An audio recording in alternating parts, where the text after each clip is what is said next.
नमस्कार, स्वागत है आपका डीटीएस की ऑनलाइन क्लासेस में। मैं अरुण शुक्ला। आज की जो चर्चा है वो सर्वनाम से संबंधित है। इससे पहले जो आपने पढ़ा वो पढ़ा था आपने संज्ञा के बारे में।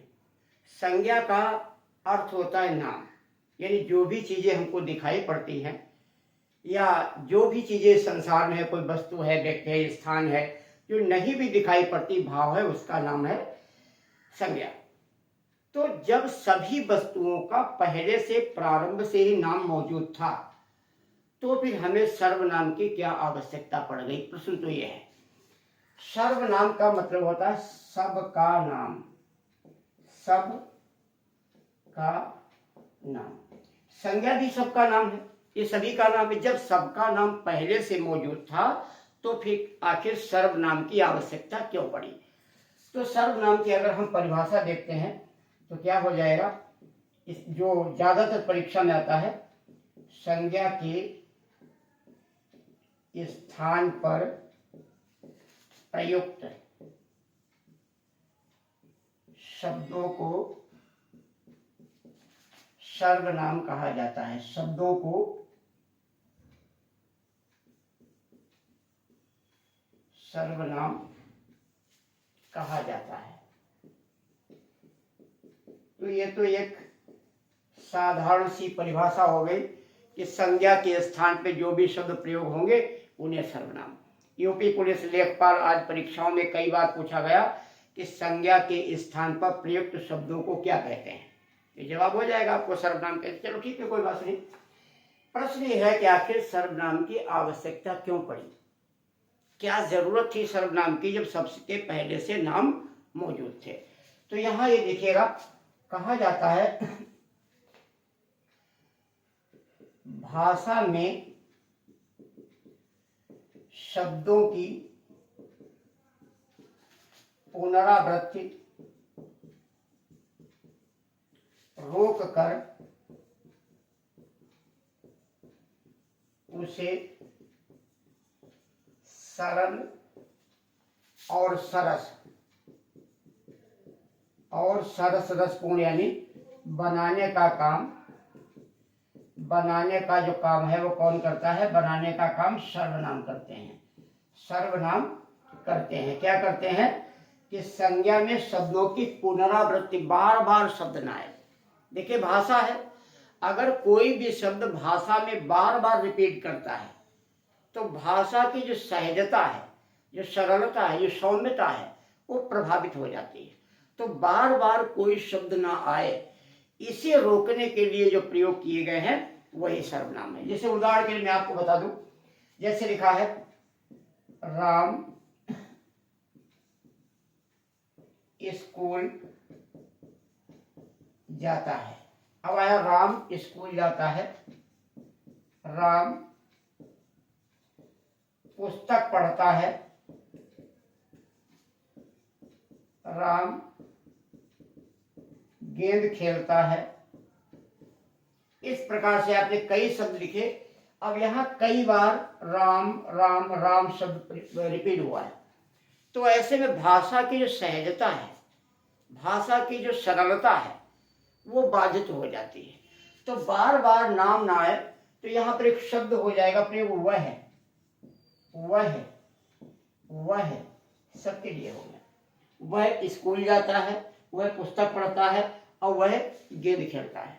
तो शब्दों की बार बार पुनरावृत्ति ना हो, वही शब्द बार बार, एक बार आ गया कि राम स्कूल जाता है, वह पुस्तक पढ़ता है, वह गेंद खेलता है, तो उसे रोक दिया जाता है। दूसरा, सभी के स्थान पे इसका प्रयोग किया जा सकता है, इसका कोई लिंग नहीं होता। जैसे वह आता है, वह आती है। अगर कोई लड़की है तो वह आती है, लड़का है तो वह आता है। तो दोनों की जगह वह का प्रयोग हो जाता है। तो कई बार प्रश्न आ जाता है कि संज्ञा की पहचान, वो सर्वनाम की पहचान कैसे होगी? वो स्त्रीलिंग है, पुल्लिंग। तो इसकी पहचान क्रिया से होती है। वह आता है, वह आती है। तो आता और आती है दोनों क्रियाएं हैं। क्रिया से पता चल जाता है कि वह शब्द का प्रयोग स्त्री के लिए है, वह शब्द का प्रयोग पुरुष के लिए है। तो इस प्रकार सर्वनाम क्या करता है? शब्दों की पुनरावृत्ति को रोकता है और भाषा को सरल और सहज बना देता है। संज्ञा के स्थान पे जो शब्द प्रयोग होते हैं उन्हें ही सर्वनाम कहा जाता है। अब आते हैं सर्वनाम के भेद या प्रकार कितने हैं, कितने प्रकार के सर्वनाम होते हैं वो देखते हैं। तो सर्वनाम मुख्यतः हिंदी में 6 प्रकार के सर्वनाम माने जाते हैं और इनके जो वाचक शब्द हैं वो 11 प्रकार के माने जाते हैं।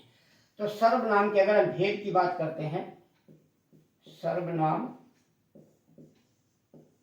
के भेद या इसको क्या कह सकते हैं, प्रकार, यानी सर्वनाम के कितने भेद होते हैं, कितने प्रकार होते हैं। तो सर्वनाम के 6 भेद, 6 प्रकार होते हैं। जैसे पहला होता है पुरुषवाचक सर्वनाम, दूसरा होता है निश्चयवाचक सर्वनाम, तीसरा हो जाएगा अनिश्चयवाचक सर्वनाम, फिर आ जाएगा आपका संबंधवाचक सर्वनाम, फिर आ जाएगा प्रश्नवाचक सर्वनाम, और लास्ट में क्या आपका आ जाएगा, निजवाचक सर्वनाम, निजवाचक सर्वनाम। कई बार परीक्षा में ऐसे भी प्रश्न आ जाते हैं इनमें से कौन सर्वनाम का भेद नहीं है, इसीलिए किसी भी विषय को बहुत सूक्ष्मता के साथ पढ़ना चाहिए, गंभीरता के साथ पढ़ना चाहिए, ताकि परीक्षा में किसी भी प्रकार के प्रश्न को घुमाया फिराया जाए तो वो चीज आपकी समझ में आ जाए। तो 6 भेद होते हैं, वो पूछेंगे इनमें कौन सर्वनाम का भेद नहीं है, तो 3 विकल्प यहाँ डालेंगे और एक कुछ और लिख देंगे। तो ध्यान रखिएगा 6 होते हैं। पुरुषवाचक पहला है, निश्चयवाचक दूसरा है, अनिश्चयवाचक तीसरा है, संबंधवाचक चौथा है, प्रश्नवाचक 5वां है और निजवाचक सर्वनाम 6 नंबर पे आता है। इनमें से अगर हम एक एक की व्याख्या करें तो देखिएगा कैसे इनको समझेंगे, बहुत आराम से पढ़िएगा ताकि सर्वनाम के संबंध में कोई भी प्रश्न आपके सामने आए आप उसका उत्तर बड़ी आसानी से दे सकते हैं। जैसे पहला आता है पुरुषवाचक सर्वनाम। प्रश्न यह है कि इसका नाम पुरुषवाचक क्यों है। प्रश्न ध्यान रखिएगा, पुरुषवाचक सर्वनाम क्यों कहा गया और सर्वनाम में सबसे अधिक प्रश्न यहीं से उठाए जाएंगे, सर्वाधिक प्रश्न यहीं से पूछे जाएंगे, इसलिए इस बिंदु को बहुत ध्यान से पढ़ने की जरूरत है। पुरुषवाचक सर्वनाम की अगर परिभाषा आप करना चाहोगे, कर लेते हैं इसकी परिभाषा ताकि आपकी बात भी क्लियर हो जाए। ये होता है स्त्री पुरुष के नाम के स्थान पर, नाम के स्थान पर प्रयुक्त होने के कारण, प्रयुक्त होने के कारण इसे पुरुषवाचक सर्वनाम कहते हैं। क्या हो जाएगा, पुरुषवाचक सर्वनाम कहते हैं। कहाँ ये प्रयोग होगा, स्त्री पुरुष के नाम के स्थान पर ये प्रयोग होता है, इसलिए इसे पुरुषवाचक सर्वनाम कहा जाता है। पुरुषवाचक सर्वनाम के जो भेद हैं इसके 3 उपभेद होते हैं। क्या ध्यान रखिएगा, पुरुषवाचक कैसे समझ लो, स्त्री पुरुष के नाम के स्थान पर प्रयुक्त होने के कारण इसे पुरुषवाचक सर्वनाम कहते हैं। तो सर्वनाम जो है पुरुषवाचक सर्वनाम है, इसके 3 उपभेद होते हैं। एक होता है इसका उत्तम पुरुष,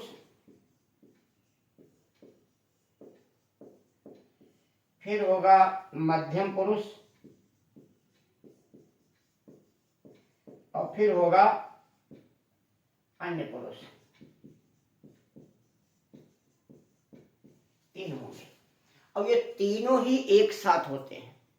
कहीं पर भी जहां आप देखेंगे इनका अगर प्रयोग हुआ होगा तो तीनों ही सर्वनाम एक साथ आएंगे। जैसे जो पाठक है या वक्ता, जो बोल रहा है, सॉरी पाठक की जगह कर दीजिएगा लेखक, जो लेखक है या वक्ता है। जैसे मैं बोल रहा हूं, मैं उत्तम पुरुष हूं, आप सुन रहे हैं, आप मध्यम पुरुष हैं, जिसकी चर्चा हो रही है वो अन्य पुरुष है। तो वक्ता या श्रोता क्या होता है, वो उत्तम पुरुष की श्रेणी में आता है। अगला है श्रोता, यानी सुन रहा है या पाठक। जैसे हम बोल रहे हैं, आप सुन रहे हो, सुबह न्यूज़पेपर आता, अखबार आता है, किसी ने उस अखबार को लिखा है और आप उसे पढ़ रहे हो, या कोई भी पुस्तक किसी ने लिखी, कोई राइटर है उसका, और आप उसे पढ़ रहे हो। अन्य पुरुष क्या होता है, विषय हो जाता है, सब्जेक्ट हो जाता है, वार्ता का विषय हो जाता है। जैसे मैं इस समय हिंदी के बारे में पढ़ा रहा हूं तो हिंदी अन्य पुरुष है, पढ़ा मैं रहा हूं तो मैं उत्तम पुरुष हूं, आप सुन रहे हैं तो आप मध्यम पुरुष की श्रेणी में आएंगे। इसी प्रकार सुबह जब न्यूज़पेपर आप पढ़ते हो तो अखबार को जिसने छापा है वो उत्तम पुरुष है, जो पढ़ रहा है यानी आप पढ़ रहे हो मध्यम पुरुष है। अखबार में जिसके बारे में समाचार है, गांधी जी के बारे में समाचार है, तो अन्य पुरुष की श्रेणी में आते हैं। अब देखो उत्तम पुरुष में क्या क्या चिन्ह आएंगे जिनको आपको पहचानना है। चिन्ह आएगा मैं,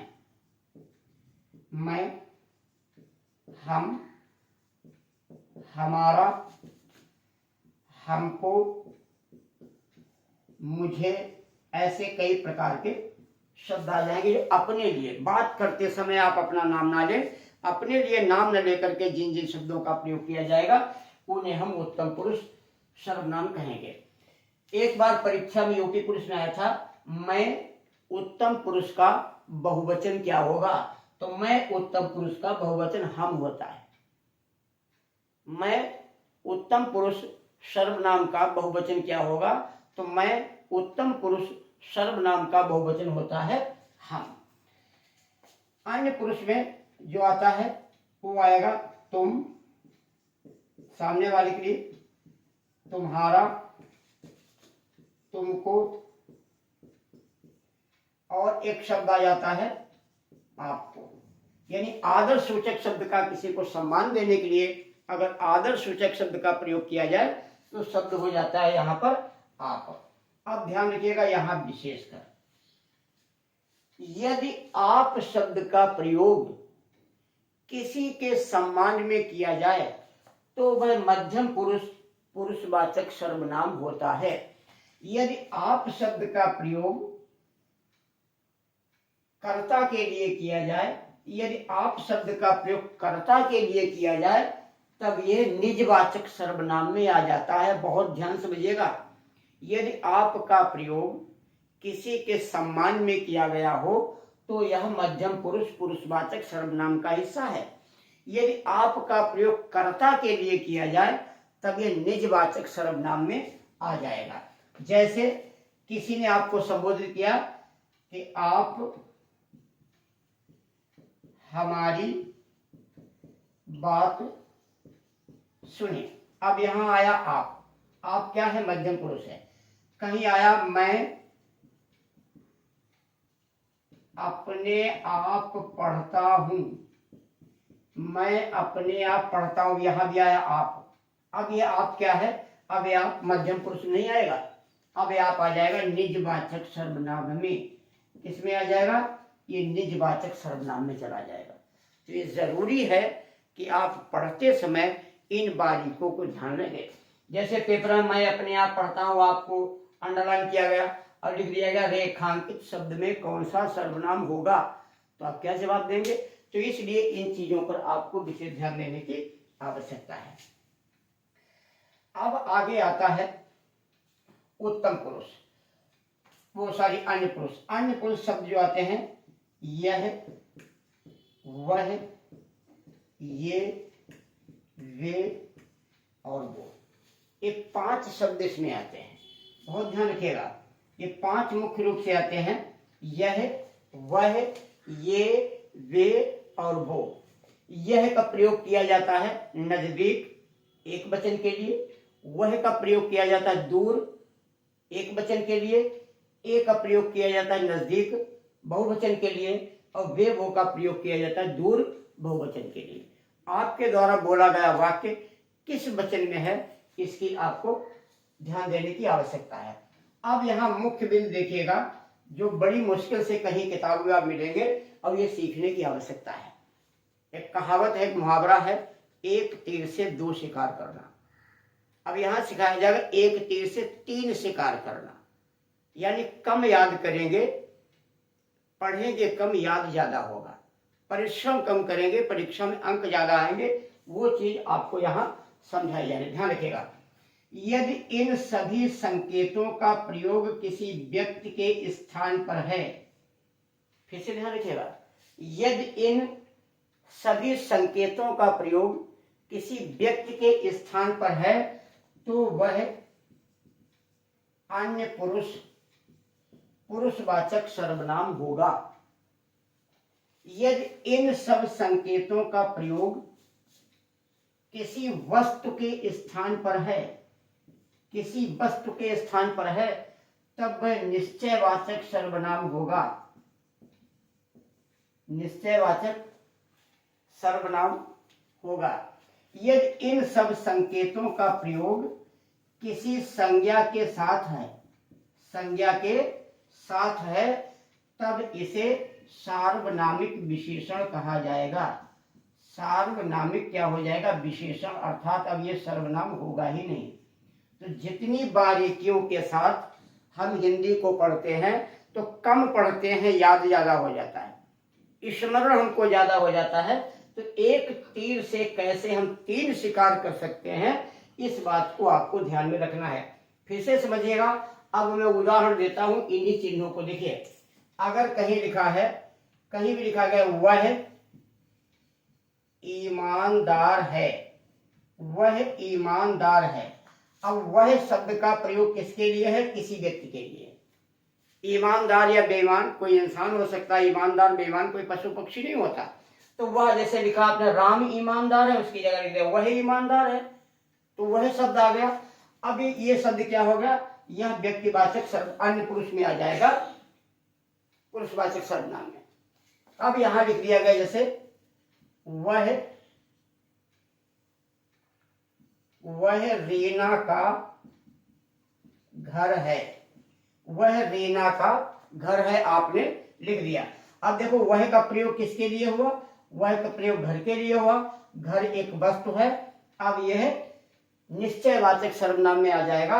अब इसको अगर हम थोड़ा चेंज कर दें, हम इसको करते हैं वह घर अग्रिम का है, वह घर अग्रिम का है। क्या लिख दिया? वह घर अग्रिम का है। अब वह का प्रयोग किसके लिए हुआ? घर के लिए हुआ है। यहां पर वह का प्रयोग किसके लिए हुआ? घर के हुए लिए हुआ। लेकिन वहां पर वह और घर यानी संज्ञा और सर्वनाम दोनों एक साथ में है। घर एक जातिवाचक संज्ञा है और वह एक सर्वनाम है। अब संज्ञा सर्वनाम एक साथ हो गया। ध्यान रखिएगा, संज्ञा के स्थान पे सर्वनाम आता है, संज्ञा के साथ में नहीं आता है। अब ये हो गया बेटा सार्वनामिक विशेषण। क्या हो गया है? सार्वनामिक विशेषण हो गया। यानी वही बात है, वह ईमानदार है तो व्यक्तिवाचक संज्ञा, वह रीना का घर है तो निश्चयवाचक संज्ञा, वह घर अग्रिम का है तो ये सार्वनामिक विशेषण हो जाता है। इस प्रकार छोटी और सूक्ष्म बातों को अगर आप ध्यान में रखेंगे तो कभी भी आपसे कोई त्रुटि नहीं होगी। इसको 1 बार नहीं 4 बार 6 बार पढ़ लीजिएगा ताकि ये चीज कभी आपको विस्मृत ना हो। अब चूंकि आज की क्लास को यही रोकते हैं, कल फिर मैं आपको इसके आगे शेष बचे जो 5 हैं वो सर्वनाम आपको बताएंगे। धीरे धीरे थोड़ा थोड़ा इसलिए पढ़िए ताकि वो चीजें आत्मसात होती चली जाएं। ये क्लास आपको अच्छी लगे तो लोगों को लिंक शेयर करें, लोगों को बताएं और कमेंट बॉक्स में अपनी जानकारी अवश्य लें। नमस्कार, जय हिंद।